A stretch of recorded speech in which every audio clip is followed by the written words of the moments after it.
सोचो एक चोर जो जेल से निकलते ही छोटी मोटी चोरी करते हुए एक बुजुर्ग से टकराता है। लेकिन ये बुजुर्ग कोई आम इंसान नहीं, उसके पास है 25 लाख रुपया। चोर सोचता है पैसा मिल गया है, जिंदगी सेट हो गई है। लेकिन उसे क्या पता था ये सफ़र उसे एक ऐसे सच के सामने ले आएगा जहाँ जिंदगी और मौत के बीच सिर्फ एक कदम का फ़र्क है। यह है मारिसन, एक कहानी जिसमें हर मोड़ पर छुपा है एक नया राज। मूवी की शुरुआत होती है एक जेल से, जहां हम दयालन नाम के एक आदमी को देखते हैं। वो किसी वजह से जेल में था और आज वो वहां से छूटता है। बाहर आकर वो एक मंदिर जाता है। मंदिर के पास एक नदी होती है जहां लोग अपना सामान रखकर नदी में डुबकी लगाते हैं। एक आदमी जैसे ही डुबकी लगाता है और बाहर आता है, उसका फोन गायब होता है। फिर हम वही फोन को दया के हाथ में देखते हैं, जो उसका सिम निकाल कर फेंक देता है। यह हमें पता चलता है कि दया एक छोटा मोटा चोर है।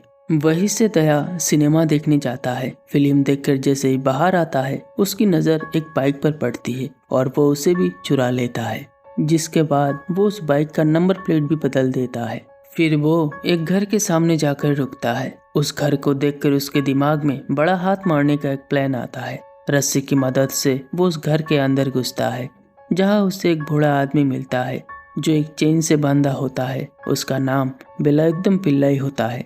पिल्लाई दया को देखकर उसे कुमार कहकर बुलाता है। यह हमें पता चलता है कि पिल्लाई के बेटे का नाम कुमार है, जो एक पुलिस ऑफिसर है। उसने अपने बाप को इसीलिए बांध कर रखा था क्योंकि पिल्लाई को भूलने की बीमारी है। पहले भी एक बार वो कहीं चला गया था, इसलिए कुमार अपने बाप को बांध कर रखता है। पिल्लाई दया से कहता है कि अगर वो उसके हाथ खोल देगा तो वो उसे 25,000 रुपया देगा।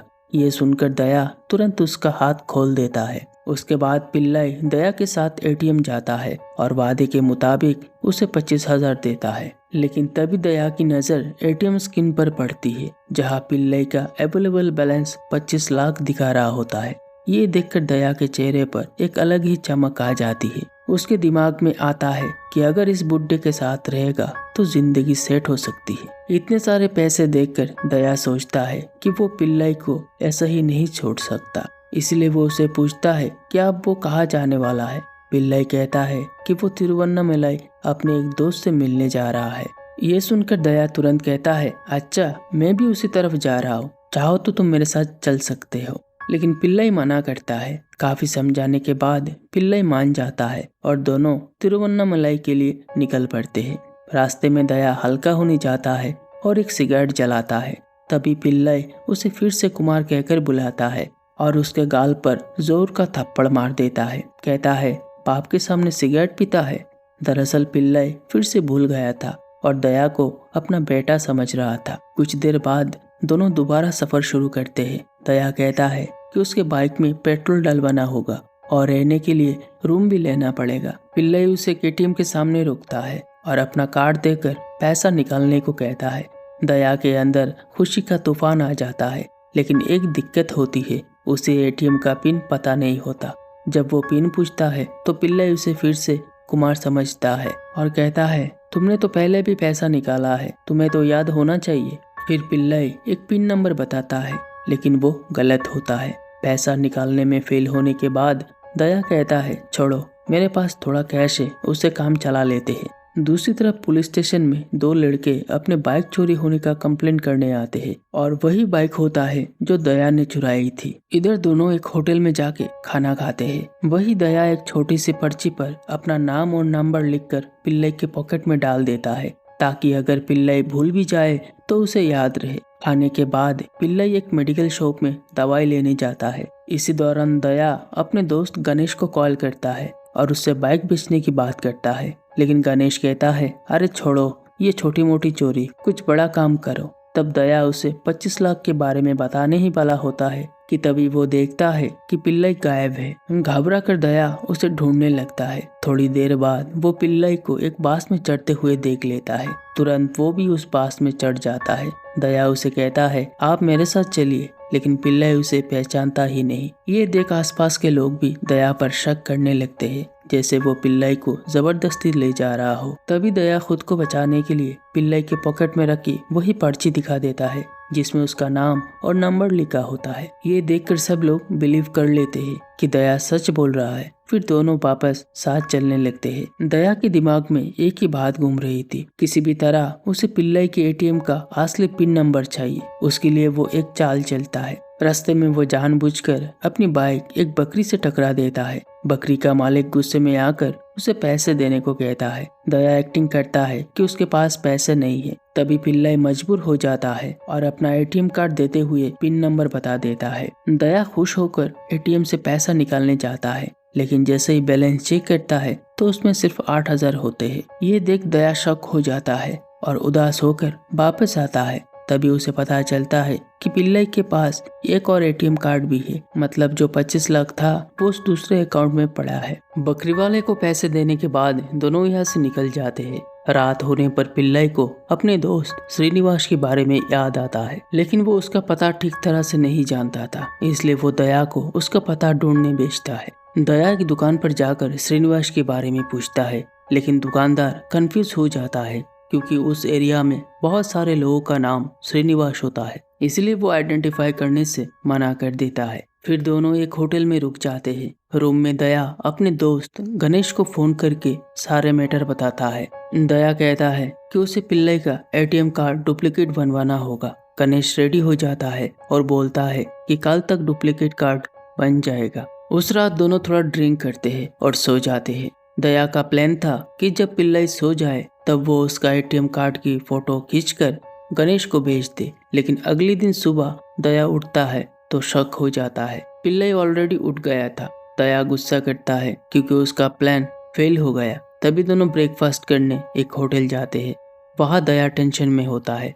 उसे लगता है कि अभी भी किसी तरह उसे कार्ड की फोटो लेनी ही होगी। जब वेटर उन्हें सर्व करने आता है, दया जानबूझकर वेटर के पैर पर पैर रख देता है, जिसे वेटर पिल्लाई का पैंट गंदा कर देता है। फिर पिल्लाई उसे साफ करने वॉशरूम जाता है। तभी दया तुरंत उसका बैग खोलता है, एटीएम कार्ड निकालता है और फोटो खींच लेता है। बाद में वो चुपके से वापस बैग को रख देता है।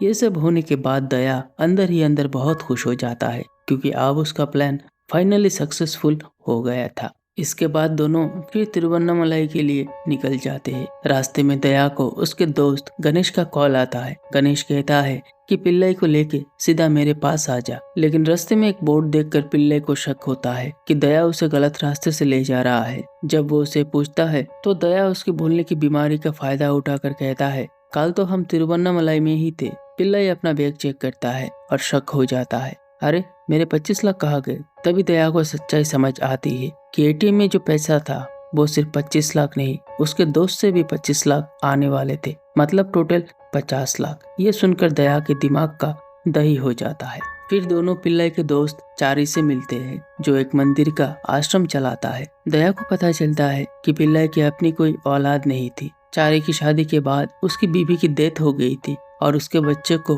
पिल्लाई ने अपना लिया था। ये सुनकर दया को थोड़ा इमोशनल फील होता है। चारी पिल्लाई से कहता है कि वो कुछ दिन उसके बेटी के यहाँ रह जाए, लेकिन असल में ये आइडिया दया का था, क्योंकि अगर पिल्लाई आश्रम में 1 महीने रुक गया तो उसका प्लान फेल हो जाएगा। इसलिए दया खुद ही चारी को ऐसा कहने को कहा था। दया पिल्लाई को एक बात का याद दिलाता है। दरअसल पिल्लाई को उसके दोस्त चारी से 25 लाख लेने थे, लेकिन पिल्लाई कहता है कि वो पैसे कब का उसके अकाउंट में आ चुके हैं। ये सुनकर दया और भी कंफ्यूज हो जाता है। उस दिन दोनों आश्रम में ही रोकते हैं। पिल्लाई उसे कहता है, मुझे एक बड़े आदमी से माफी मांगनी है, शायद उससे मेरा दिल हल्का हो जाए। वो दया से उस आदमी का नंबर ढूंढने को कहता है। बहुत मुश्किलों से दया उस नंबर को ला कर देता है। अगले दिन जब दोनों आश्रम से निकलने वाले होते हैं, दया अपनी बाइक की चाबी ढूंढ रहा था। तभी पिल्लाई कहता है, जाकर बाइक पर ही देख लो, वही लगी होगी। और सच में चाबी बाइक पर ही लगी होती है। दूसरी तरफ सीन शिफ्ट होता है एक क्राइम सीन पर। लेडी ऑफिसर फरीदा एक घर में एंटर करती है। ये वही घर था जहाँ पहले दया चोरी करने आया था। पुलिस को उस घर की ओनर का लाश मिलती है, किसी ने उसे मार दिया था। इन्वेस्टिगेशन में पता चलता है कि मरने से पहले ओनर के पास एक अननोन नंबर से 2 कॉल आए थे। ट्रैकिंग के बाद पुलिस को मिलता है कि वो नंबर श्रीनिवास का था। फिर सीन कट होता है। श्रीनिवास भी एक वर्चुअल मर्डर का शिकार हो चुका होता है और वही नंबर से एक और कॉल श्रीधर नाम के एक आदमी के पास गया था, लेकिन कुछ देर बाद उसको भी किसी ने मार दिया था। अब सवाल ये है, इन सब के पीछे कौन है? इधर दया और पिल्लई का सफर जारी है। रास्ते में पिल्लई कहता है कि मेरा सफर अभी खत्म नहीं हुआ। ये बात सुनकर दया को थोड़ा अजीब लगता है। इधर लेडी ऑफिसर फरीदा अपनी पर्सनल लाइफ में बिजी होती है। उसकी बेटी प्रेग्नेंट होती है। तभी उसे सीनियर ऑफिसर का कॉल आता है और वो उसे अगले इन्वेस्टिगेशन प्लान के बारे में पूछता है। बातों से हमें पता चलता है कि फरीदा को इन्वेस्टिगेशन के दौरान एक शॉकिंग क्लू मिला था। तीनों मर्डर्स होने से पहले एक ही IMEI नंबर से विक्टिम को कॉल किया गया था। जब उस फोन का लोकेशन ट्रेस होता है तो वो तिरुवन्नामलाई में दिखाता है। इसलिए फरीदा तुरंत तिरुवन्नामलाई के लिए निकल पड़ती है। इधर दया और पिल्लई रोड पर चल रहे होते हैं। एक कार उन्हें हिट करने वाली होती है। बचने के बाद पिल्लई के मुंह से अचानक गाली निकल जाती है। ये देख दया शॉक हो जाता है और पूछता है, आपको भी गाली देना आता है? दोनों आगे बढ़ते हैं और एक मेला में पहुंचते हैं। वही उनका दोस्त गणेश भी आया होता है। पिल्लई चुपके से दोनों के ड्रिंक में कुछ मिला देता है। थोड़ी देर बाद तीनों बैठकर ड्रिंक लेते हैं, फिर मेला एंजॉय करते हैं। लेकिन इसी दौरान पिल्लई हल्का होने जाता है। वहाँ वो अपने वॉलेट से एक पुराना सिम निकालता है और उसे फोन में डालकर एक आदमी सलबम को कॉल करता है। फोन उठाते ही सलबम कंफ्यूज होता है और पूछता है, कौन बोल रहा है? पिल्लई कहता है, क्या तुम मधुमिता को जानते हो? ये सुनकर सलबम एकदम शॉक हो जाता है और एक पल के लिए चुप हो जाता है। पिल्लई धमका कर कहता है कि 1 घंटे के अंदर उससे मिलने आए। पिल्लई बाथरूम से फ्रेश होकर निकलते समय गणेश और दया को बात करते हुए सुनता है, जहाँ गणेश अपने दोस्त को बता रहा होता है कि एक टाइम पर वो एक लड़की से प्यार करता था, लेकिन जैसे ही उसे पता चला कि उस लड़की का बाप पुलिस ऑफिसर है, उसने डर के मारे अपना फोन फेंक दिया। ये सुन के पिल्लई पूछता है, फोन फेंकने की क्या जरूरत थी? सिम ही बदल डालते।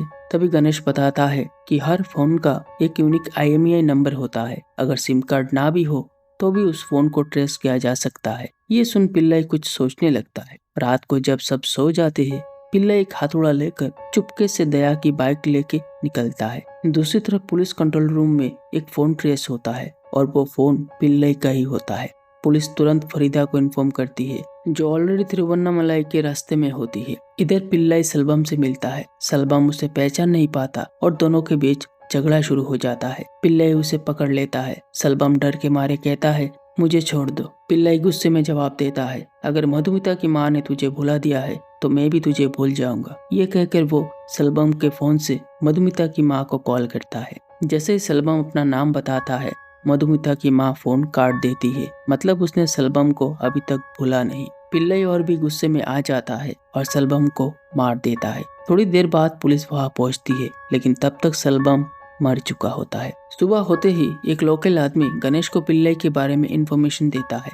गणेश और दया तुरंत पिल्लई को ढूंढने निकल जाते हैं। पिल्लई एक जगह पड़ा हुआ होता है और उसके हाथ से खून निकल रहा होता है। पूछने पर कहता है कि एक चोर ने उस पर हमला किया, बाद में उसका फोन ले गया। दूसरी तरफ पुलिस उस दुकानदार को पकड़ लेती है, जहां दया श्रीनिवास का पता करने गया था। उसे बाइक की फोटो दिखाई जाती है और वो तुरंत पहचान लेता है कि बाइक दया की ही है। फरीदा अपनी टीम के साथ मधुमिता की माँ से मिलती है। वहाँ हमें सच्चाई का पता चलता है कि सलबम ने मधुमिता के साथ गलत काम करने के बाद उसका एक वीडियो रिकॉर्ड किया था। उसने धमकी दी थी कि अगर मधुमिता उसकी बात नहीं माने तो वो वीडियो को इंटरनेट पर छोड़ देगा। जब मधुमिता ने इसका विरोध किया तो सलबम ने उसे बोला कि अपनी एक दोस्त को लेके आओ।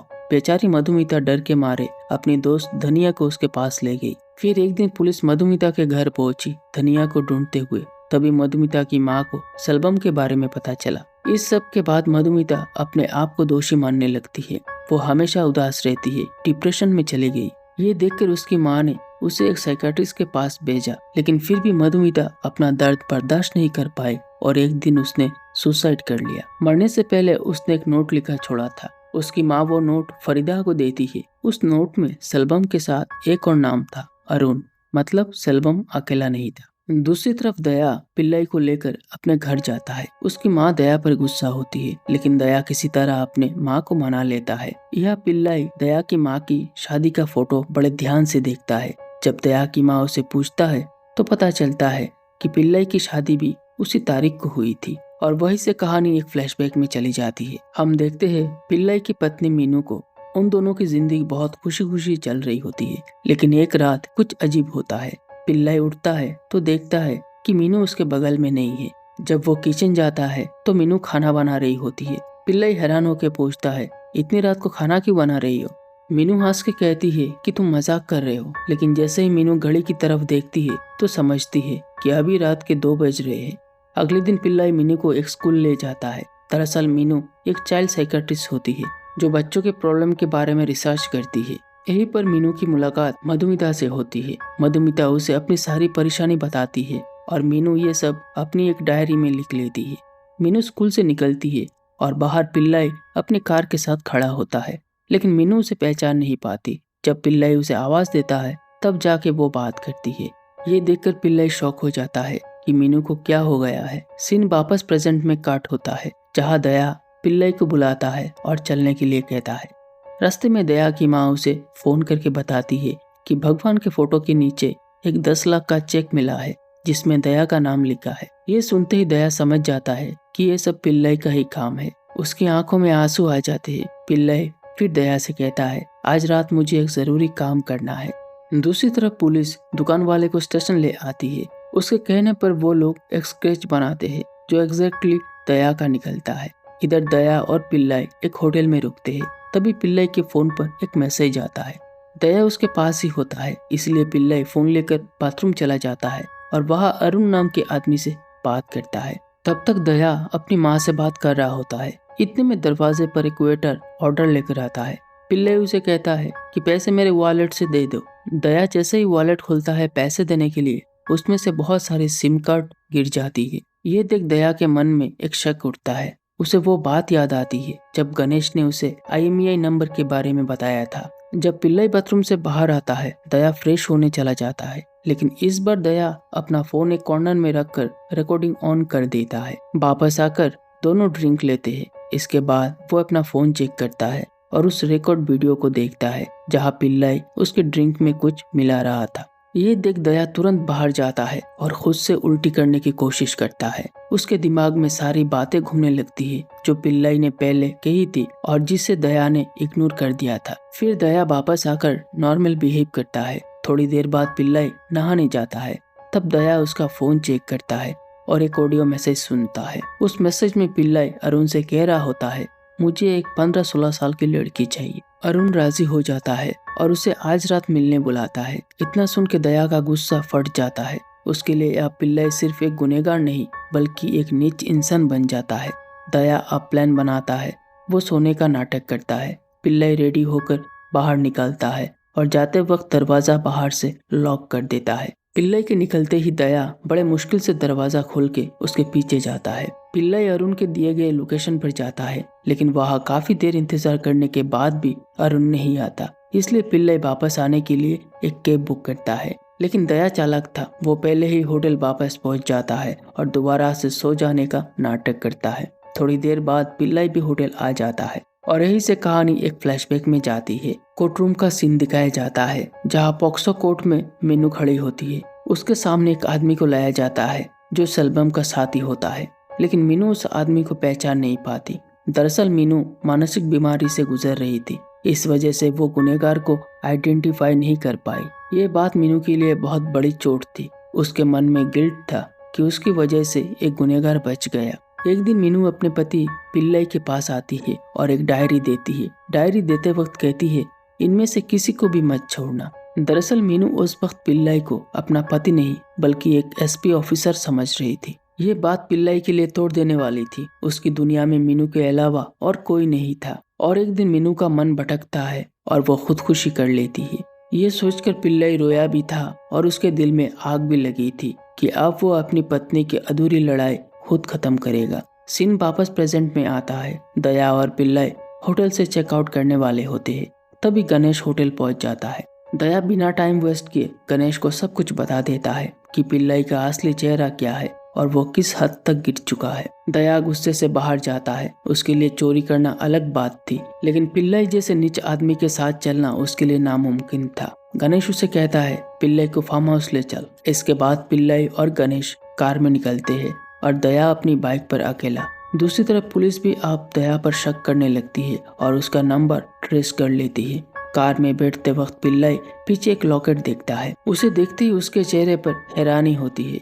फिर वो फोन निकालता है और अरुण का व्हाट्सएप डीपी चेक करता है और वो बिल्कुल उसी लॉकेट से मिलता जुलता होता है। इसका मतलब साफ था, वो जिस अरुण को ढूंढ रहा था वो और कोई नहीं बल्कि गणेश ही है। कंफर्म करने के लिए पिल्लाई उस नंबर पर कॉल करता है और कॉल एग्जैक्टली गणेश के फोन पर ही आता है। अरुण यानी गणेश अब पिल्लाई की तरफ मुस्कुराते हुए कहता है, तुम कौन हो? क्या तुम उन लड़कियों के रिश्तेदार हो? मुझे तो हमेशा इसी तरह की लड़कियां पसंद आती है। इतना कहकर अरुण पिल्लाई को मारना शुरू कर देता है। वो उसके हाथ और मुंह दोनों बांध देता है ताकि पिल्लाई दया के सामने उसकी असली सच्चाई न बता पाए। लेकिन यह अरुण का चाल फेल हो जाती है। दया वहां पहुंच जाता है। वो पिल्लाई के हाथ मुंह खोल देता है। अरुण हैरान रह जाता है कि दया ऐसा क्यों कर रहा है। तभी दया अपना फोन निकालता है और असली सच सामने आता है। दरअसल पिल्लाई ने कार से उतरने से पहले ही दया को एक वीडियो कॉल करके सब कुछ दिखाया था ताकि दया को असली अरुण की सच्चाई मालूम हो जाए। अब दया और अरुण के बीच जबरदस्त फाइट होती है। इसी दौरान पिल्लाई भी हिम्मत जुटाता है और आखिरी बार करके अरुण को खत्म कर देता है। तभी फरीदा अपनी पुलिस टीम के साथ वहां आ जाती है। सीन शिफ्ट होता है कोर्ट रूम में। पिल्लाई जज के सामने सच कबूल करता है। वो कहता है कि उसने उन्हीं लोगों को मारा है जो मधुमिता और उस जैसी लड़कियों की जिंदगी बर्बाद करने के जिम्मेदार थे। जज उसे सख्त सजा सुनाते हैं। कोर्ट के फैसले के बाद पिल्लाई को हथकड़ी लगाया जाता है। तभी दया भी अपना हाथ आगे बढ़ाता है और हम जान पाते हैं कि अरुण को पिल्लाई ने नहीं बल्कि दया ने ही मारा था। यह हमें और एक बात का पता चलता है कि पिल्लाई को कोई भूलने की बीमारी नहीं थी। उस रात जब पिल्लाई अपना पहला मर्डर करने एक घर के अंदर घुसा था तब उस घर के ओनर ने उसे पकड़कर बांध दिया था, लेकिन किसी तरह पिल्लाई ने उसे मार डाला और थोड़ी देर बाद दया वह चोरी करने के लिए घुसा। उस वक्त पिल्लाई ने अपनी याददाश्त भूलने की एक्टिंग शुरू कर दी थी और दया को उसके साथ सफर करने के लिए मजबूर कर दिया और यही ये मूवी खत्म हो जाती है। आपको कैसी लगी मूवी जरूर बताना।